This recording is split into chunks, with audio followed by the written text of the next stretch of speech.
Fox News alert. President Trump now heading to Poland for his second overseas trip. That stop ahead of his first face-to-face meeting with Russian President Vladimir Putin at the G20 summit in Germany on Friday. Several hot-button issues could come up during those talks, including Syria, Ukraine, and North Korea. But as for Russia's election hacking, one senior White House official reportedly calls that a loser of a topic. Some lawmakers, however, are urging the president to address what's likely to be the elephant in the room. It's an important conversation because before you know it, it'll be 2017, 2018, 2019, and you have future elections. Who knows if, a few years down the road, it's the role that everything's flipped. It's Republican email accounts that get hacked into. As Americans, it's important for us to be united on this front, protecting the process, not just looking backwards, but looking forwards as well, and to send that message to make sure it doesn't happen again. So clearly that's true. Megan, I'll start with you. The only thing is, though, I don't know how you advance that conversation because he denies it happened. Vladimir Putin denies it happened. So how does that conversation go anywhere? I don't know if that's great advice to say, oh, let's bring up the elephant in the room. I actually maybe would advise to stay as far away from that as possible. I still believe the optics on this are going to be very important. I got into a little bit of a heated debate, I believe you were on the couch, to Abby with Charles Payne last week. I do think if they look to, I think optics are important in politics. Juan, you may disagree with me. And I think that if they stand together and they look to chummy, it could end up completely backfiring. What's interesting is the White House is really tempering down expectations on this, saying, just their language coming out of this is not going to be a big deal. This is just a normal meeting. And it's not. These are two of I think, the most famous men in the world right now. And they have a very complicated history. And I believe President Trump is still under investigation for possible ties during the election. And I think it's going to be must-see TV, quite frankly. And the timing could not be more important when you think about our fight with terrorism, what we were just talking about with North Korea.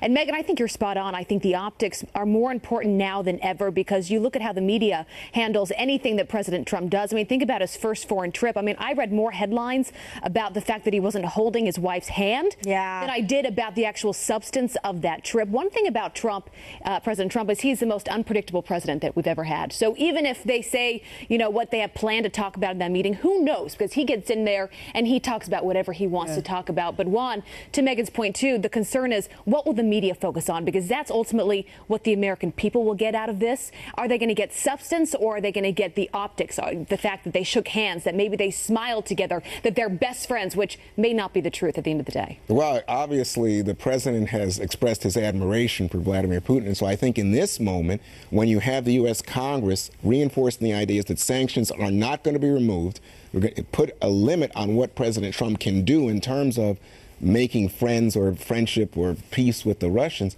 The question is, what is the substance? So what is this about? Well, what do you think is the number one issue? Should it be Syria? Well, no, I think, look, just to me, speaking here, the day after the 4th of July, you got to speak the idea that you tried to interfere or did interfere, according to the intelligence agencies. Making progress on Syria is more important? Are you kidding? Our democracy is number one in my book. Well, we are a beacon to the world. We're not here. We're not standing to influence Syria unless we are here as an American people united. One thing that Vladimir Putin understands is when another bully stands up to him. I would agree. He definitely understands that. So I'm going to once again quote Admiral McRaven, who talks about if you're swimming in the water with sharks, if you ultimately, this is the world in which we live, if you have to take on the sharks, you punch them in the snout. And that's what other bullies respond to. So I don't think it would be interesting if the issue of the Russian hacking is broached at this meeting, in addition to Syria, in addition to Ukraine, in addition to North Korea,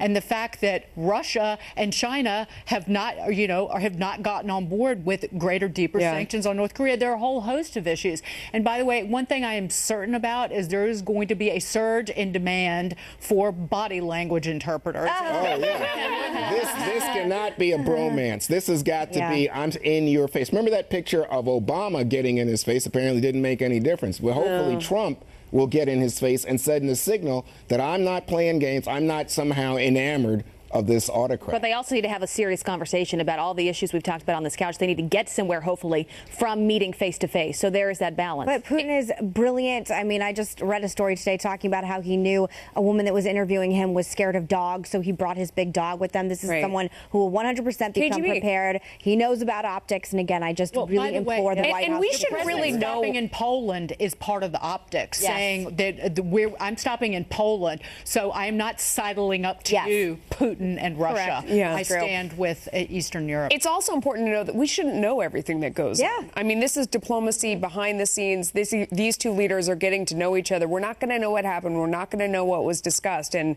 we're going to have to be satisfied with that for a little while. All right. In the meantime, the Attorney General of Texas may force President Trump's hand on immigration, the new legal threat, how the president should respond, and what it could mean for the GOP heading into the 2016 midterms. Plus, Chief White House strategist Steve Bannon breaking ranks with his party on tax reform, why he's now saying the very rich should pay more, and what it could mean for the economy and middle-class Americans.